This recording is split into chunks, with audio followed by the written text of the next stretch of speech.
Hi, everybody. My name is Sarah, Pearls of Wisdom and Food with Keto. And when I say under 20 carbs, I mean 20 total carbs. And it's usually under my 10. And I practice my keto every day. I keep it incredibly simple. It is identifiable foods, cooked. You see them on a plate. I try to do a video every day that I cook. Sometimes there's no video one day because I'm having the same thing as I had the day before because I like to do that. And that will be happening next week for me. I have 2 days of the same things times 2 days. So, yeah, you'll only see one video every other day. But what do I do, or what do you do if you're practicing your keto or your carnivore and every day ends up being the same? Do you have a little nudgy thing inside of you that makes you bored and irritable and discontent when things are going okay? I used to call it a scanner. I had this scanner to get into the negative because things were going well. And I was so used to maintaining, drama, oh, I ate something wrong yesterday. I feel so bad today. I'm going to beat myself up today. Those sort of behaviors. And I used to, and I can go there in a second if I allow myself to. But sometimes serenity and being content is this is an odd feeling. How come I'm feeling this way? Well, maybe it's because food has stopped being this all-encompassing 24/7 sort of issue for you, because it's all of a sudden you're in the groove. Now here we are, it's mid-January. If you fell off the rails, during the season and you're getting back now, maybe even some of that allure has dropped off. You lost the 2 or 3 pounds of the built up fluids from being, eating non-keto foods. Why do I have fruit flies still in January? I don't know. But anyway, I digress. And so everything is humming along. You put in your food, you track it. If you're a tracker, you track, before you eat it and not after. Not missing the point of that, are you? And you are having foods that, yes, they are identifiable. Yes, it works for you. No, you're not losing, 3 pounds a week, but it's okay. You're feeling okay. Your digestion is back to feeling the way it's supposed to be. You're sleeping better. You're not obsessing about the next meal. You're hungry when it's appropriate to be. And so then you eat and then it works out. Well, sometimes that is just too dang boring, especially after the holidays where it's tons of people and the stress, the white knuckling, the resisting, the not having, the squinting, all of the tips and tricks that we use to avoid not staying true and abstinent to our keto food program for a couple of months. And suddenly, here we are, we're home, it's quiet, we've tracked, we've weighed, we've measured, the good foods are in the fridge, everything is going along fine. And so there's this restlessness, right? What did I used to do? Well, at this point, I would say count your blessings, because sometimes we see what happens when people fall and they cave and they relapse with their food and they stay out there and they're having the junk and their tummy is telling them to stop, and yet they're so addicted to the item or items that they're having, they can't stop. That's the addiction. And then we give it up and there's a withdrawal. It's not without consequence. And so sometimes the withdrawal is from the sugar. Sometimes it's from the other types of carbs, like the grains, the flours, the breads, those sort of things, the crackers. How else do you get that dip to your mouth unless it's on a cracker? Well, maybe you shouldn't have the dip. I don't know, just saying. I have to be careful of sauces and dips and snacks and all those sort of things. And I am. You know, you see what I'm having when I sit down to my meal. I have 2 to 3 cups of coffee. I don't ketofy or fatify or bulletproof my coffee anymore. It is simply 1 tablespoon of heavy whipping cream, some diatomaceous earth. Look it up if you don't know what it is. You can even Google DE if you can't remember the diatomaceous. And then I have some xyla in it. And yes, xyla has some naysayers that it's not good if you have dogs in the house or children, but I don't have either. But I have that as a sweetener. And trust me, I was telling somebody in a comment that I don't think I have tweaked more items in my keto food plan for the last 5 years than I have my coffee. It is always a work in progress. And what is happening now for it is with the 1 tablespoon of heavy whipping cream, the diatomaceous earth, and the bit of xyla for sweet works. I don't crave other sweeteners in my food day, my awake day. I'm not craving that. It just satisfies me in the form of the coffee. It's just a go figure. It's what works. I gave up all the sweeteners. I felt great, good, free of them, and then it wasn't working. And so I went back to it, and now I feel satisfied with my cups of coffee. So I have 2 to 3 of those cups of coffee per day in my intermittent fast of 23 hours. And I know some of you say it could stall, some of you say it could spike. You know, you can find an expert online and follow them, and they will say yay or nay, and you can go with them. So comments aside, it's what I do. It keeps me safe. It keeps me sane. And if my weight stays in that little range, allowing for the water retention fluctuations, I'm happy.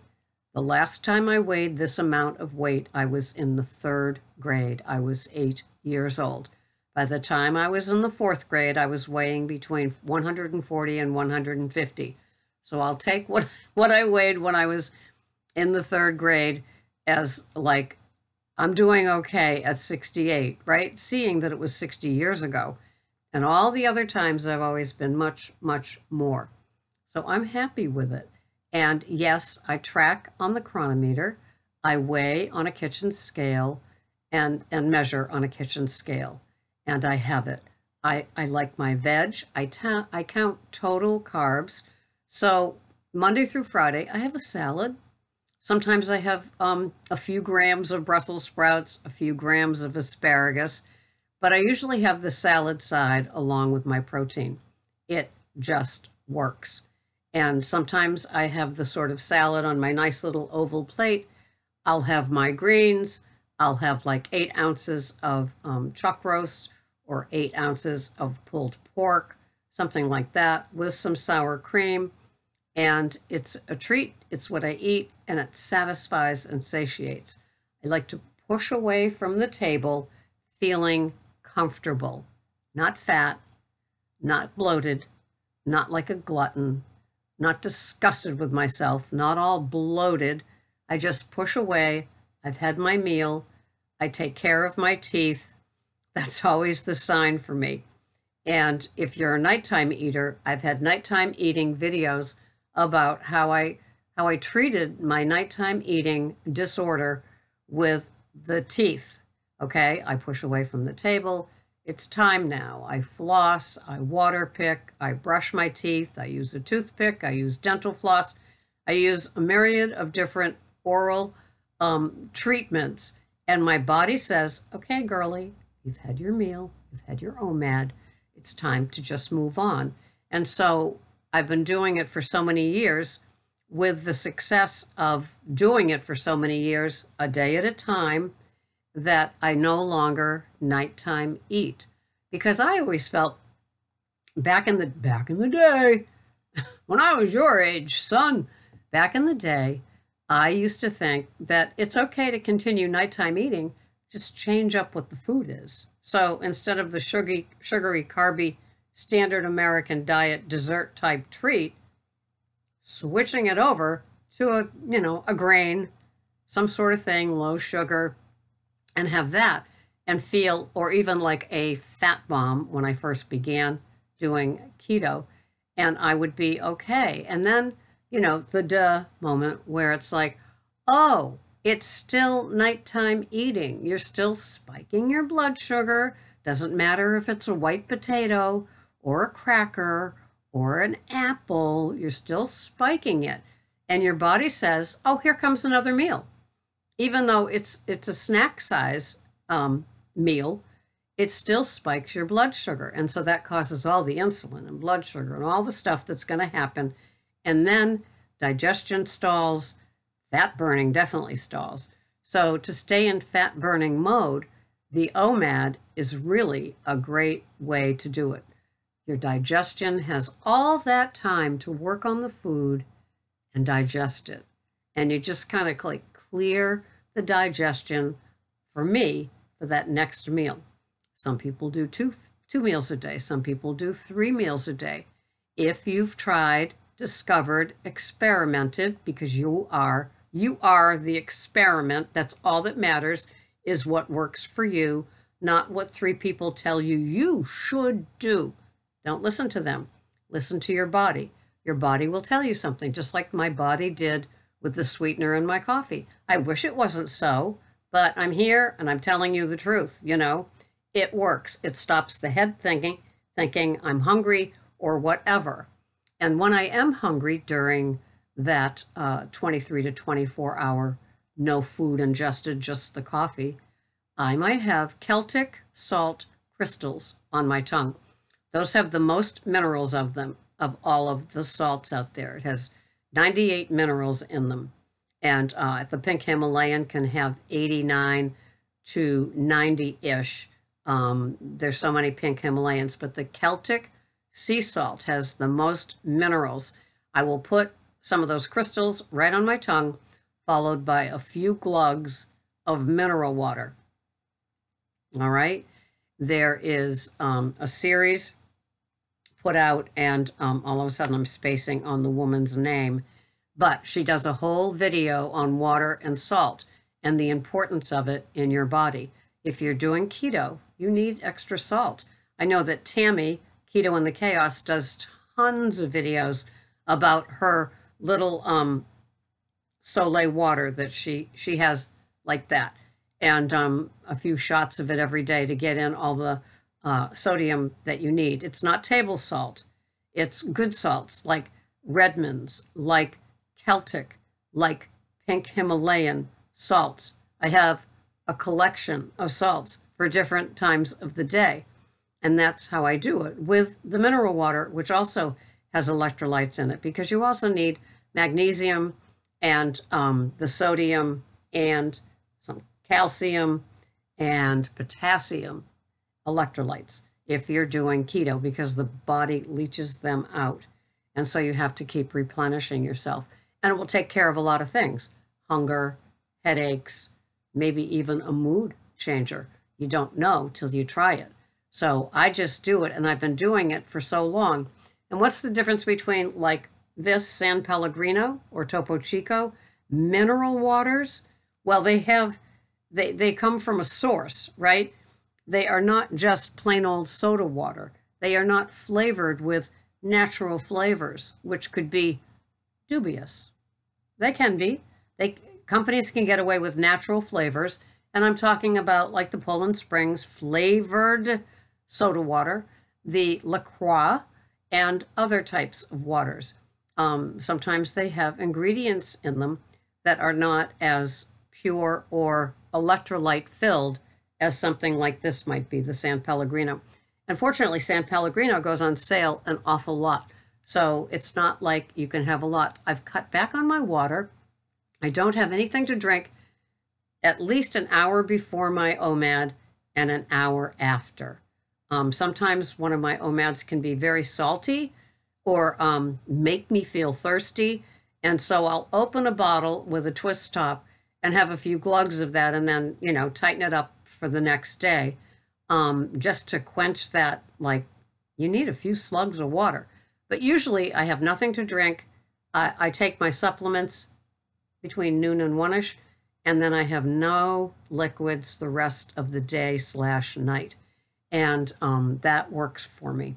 So I'll have that. I have a couple of glasses of triple filtered water with a fresh squeezed lemon in it and some new salt and pink Himalayan salt in the from my Aqua Gear. Aqua Gear is it's like the Brita pitcher that I have.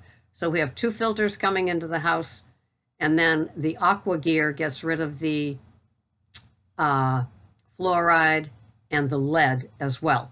And so I pay $40 for a filter every few months. It comes automatically, debits out of my account, and I have that. And Brita doesn't, I don't think Brita gets rid of the fluoride or the lead. But so it's Aqua Gear. I got it on Amazon. I don't get a kickback for saying that's what I take. But do a little research behind your filtered water, because it might not include what you're aiming to exclude from what you drink, if you're following me. And so it's those simple around the food ways of eating that I have. So, because hunger is an issue, craving is an issue. I get triggered by food porn on TV and ads, even scrolling through Facebook, things like that. So you have to be careful. But, you know, there's more to my keto than just, oh, you're having a 6-ounce burger and a salad with some macadamia nut oil on it. Oh, okay. And those are the things that I do around it in my day that keep me feeling energized, not hungry, not cranky, not restless. And when I am those things, and I've had the water, Celtic salts on the water, I've had another cup of coffee, I've gotten a little caffeine jolt, any of those things that I've done, if they're still not working, I'll look for videos.